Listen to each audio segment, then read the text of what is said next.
Hello, this is Brian Rowe. This is my first screencast video. I'm covering a game that I played recently at chess.com. It was an online game with 3 days per move for each side. It took about 15 or 20 days to get all the way through the game. Each of us responded pretty quickly. It is a Sicilian dragon, and it's interesting for two reasons. First, the move order that was used to get to the dragon. I normally play either the dragon or the Nigh Dwarf, and the move order white used really limited my options in the opening.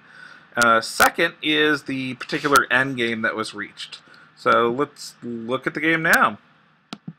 I'm going to e4, c5, knight c3. A little bit unusual. Normally we see knight f3 here, and I refer to this as a kind of an anti-Nigh Dwarf move. Nigh Dwarf comes up with a6 and d6 here, but those are moves that I usually tend to avoid in a closed Sicilian.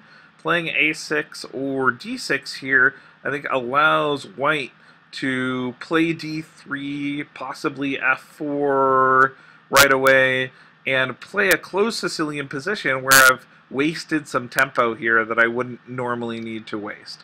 So in response to this move order, I play knight c6 with the idea of keeping my options open in starting a quick queenside attack or a quick central attack, dependent on the type of position we see. But it does remove the options of a Nigh Dwarf, and it means that if we see an open Sicilian, I'm really only going to be on the dragon at this point. Knight f3, his options are still open. I played g6 with the idea that if I'm in a closed Sicilian, if we only move to d3 here, I've got a lot of pressure that I can put forward on the queen side. But if we see d4, I've still got the options of playing a dragon Sicilian, either a standard variation or an accelerated. One thing that's nice about this particular move order is in not playing d6 to d5, I leave open the options of playing d6, not playing d7 to d6, I leave open the option of playing d7 to d5 in a single move, which is typically part of the accelerated dragon. One of the major responses to this type of a dragon setup that skips playing d6 early is that white often has the option to play c2 to c4, but the knight c3 move has prevented that, so I get to avoid these lines, which are known as the Maroczy bind, while still playing an accelerated dragon, which can save me a tempo in several attacks. Finally, we've decided that we're going into the open Sicilian here. I'm definitely happy with that. At this point, I was a little unsure of which way to move here. If I wanted to play d6 to prevent some type of e4 to e5 push, or continue on with more of an accelerated dragon option. And I decided to go for f6 here. I still need to do a little bit more research on the move order, but I'm comfortable with how it turned out. Little worried about knight d4 taking c6 and pushing at e5, but in looking at the resulting positions, I think I've definitely got some options to keep pressure on in the center in those cases. Bishop c4 prevents my idea of playing d7 to d5 in a single move, so now I have to decide, do I want to play a accelerated dragon line that harasses this bishop, or do I want to go into more of the main lines of the dragon? I've still got one more move before I have to make that decision, but that was on my mind at this point in the game. Bishop e3 I think is a little bit early, but it does prevent some harassing with regards to knight e5 and then knight g4 hitting the e3 dark squared bishop. Here I decided to go for the main line dragon with d6. I strongly considered playing knight e5 instead, with the idea of forcing the doubling of white's pawns over here, getting rid of the attacker on this side, and playing a more positional game. But I really enjoy attacking, so I'm moving on to a mainline dragon. White accepts that option and says that he's going to go with the Yugoslav attack here with f3. He's preventing knight g4, which frees the queen to play up to e2 and allows queenside castling, which is exactly what we see in this position. This is a very typical dragon structure. I play a little bit of it online with queen a5. It's covered in Chris Ward's books, Winning with the Dragon and Winning with the Dragon 2. I like the extremely aggressive attacking style that comes with this queen a5 move and connecting my rooks early and allowing some ideas of sacrifices on c3.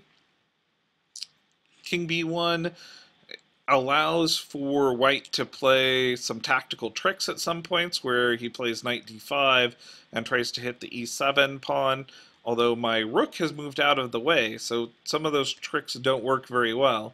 It's a little surprised in the b1 move, but I've definitely seen it before. I play knight c4 here with the idea of it's changing off one of the bishops and gaining the bishop pair. It's a little surprised to see knight g or bishop g5 here. This is not what I was expecting. I have read about it some, but it seems to be an odd mix of systems. I was expecting more of a race h4, h5 exchange off, and then the pushing of the dark squared bishop to h6 and trying to have battling attacks on each side of the board. This is a bit of a positional approach. Chris Ward, in his book Winning with the Dragon and Winning with the Dragon 2, is pretty critical of it. He treats it very poorly, and I think that he may not give it enough respect, given the line that I run into here in a minute. I play rook c5 with the idea of pressuring this bishop and doubling rooks at some point, and this move came as a complete surprise to me. I did not expect seeing h4, and at this point I'm kind of on my own. I'm out of my opening theory. I have not played this position before. The candidate moves that jump out to me are knight c4, threatening the queen, but if we go back a move, I mean, I could have done that last move, and I've rejected that particular idea, and I would just be doing it a tempo down, and unless this h4 move over here is beneficial to me, I don't see the reason for losing the tempo. I did consider strongly playing b5 here with the idea of sacrificing a pawn and opening up some lines, and that is a line that since then I've researched some, and I would definitely be comfortable playing in the future. What I played here, though, is to double the rooks, and this really allows white to go into an endgame. And during the game, I was very questionable about what my chances looked like for this endgame. I thought they might have been kind of questionable, but in retrospect, I think I do get enough activity going on. So here, white plays a series of exchanges that gives me the bishop pair, and this was a complete surprise to me. Here, white exchanges into an endgame where he gets a lot of pressure and has the option to even win an exchange. And I go into that endgame because I don't see any other options. Pulling the queen back instead would be horrible positionally. I'd be giving up my dark squared bishop and creating a weakness here on d6. So at this point, white is trying to open up some files here, which is understandable. He's still got both of his rooks, and he's fighting for some extra space. I've got two bishops at this point, and I would like to open up the position, not open up side files. So I'm going to play first a bit of a threatening move here with the idea of going after his rook, gaining some tempo, getting out of the firing line of the knight here, keeping my bishop pair, and then eventually playing b5 and opening the game up so that I can get some play out of my bishops. Now I did see this move when I played bishop b5 here, and here I planned on sacrificing the exchange with the idea of I'm going to win a pawn, I'm going to get better pawn structure, I'm going to have two bishops and some opportunities to open up the game. This is the type of move that a computer would never play, this bishop b5 here, because it tends to overvalue, computers often overvalue rooks and don't necessarily value a pair of bishops as highly. Here, many computers will say that you're down a pawn's worth of material, where these are the type of positions I really like playing because they are unbalanced. You have different types of pieces that are playing into different strengths and weaknesses. So I play b5 here with the idea of continuing my attack on the king side and opening the game up some more. I'm also very cautious in that I don't want to give an open file to either of these rooks, so if we see an exchange here, I may be looking at swinging this rook over and exchanging off one of the two rooks before my opponent can double rooks. Here we see some threats, and in researching the game afterwards, I find out that this is really the first theoretical novelty. I've been out of my opening book for a while, or my knowledge around openings, but other games have come up to this position before with master level players, but the only other game that I could find a record of has bishop g5 here. I play bishop e3 here with the idea of trying to keep my pieces as active as possible and trying to harass the knight a bit so that I can come after the king and increase the scope of my pieces as much as I can. I'm also wanting to keep pressure on the king side, and in some lines I like the idea of swinging my bishop back here over to b6 with the idea of putting one bishop on b6, the other bishop on b5, and controlling the squares along the c file if that becomes open to prevent a rook from coming in there. So I think there's some defensive options here that aren't in other games where the bishop really plays back to g5.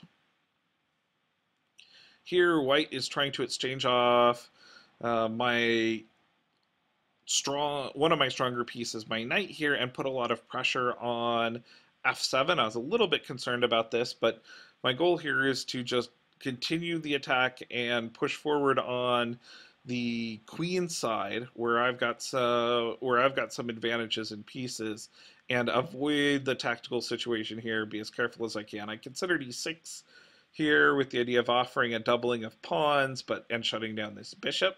I still think that's a practical chance, but I like the strategy that I'm using here. Now the exchange here I think is strong on white's side as he's trying to get himself an open file, but I have the options of shutting that down by bringing my rook over at some point if I need to. Here we see a blunder by white, which allows me to pick up at least a pawn, if not more material.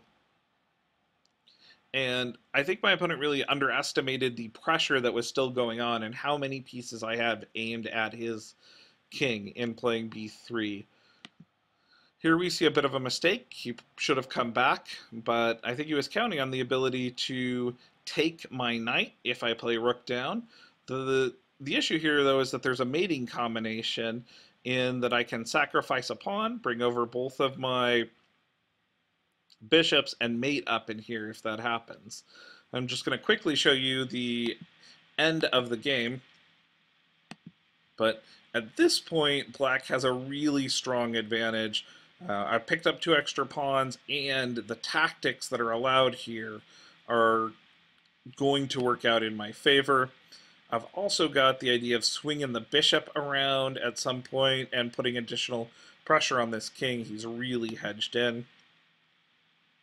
I pull the bishop out here to eliminate the defender of the e5 square, which works out well, and after eliminating the pressure on f7, I play my bishop forward, and at this point, my opponent resigns because the exchange here of knights and then the check means that I'm going to win a bunch of material, probably at least another rook. So thank you for watching this dragon game. I hope that it was interesting and gave you some ideas about how to enter an unbalanced endgame, and also the move order that you choose in getting to the dragon.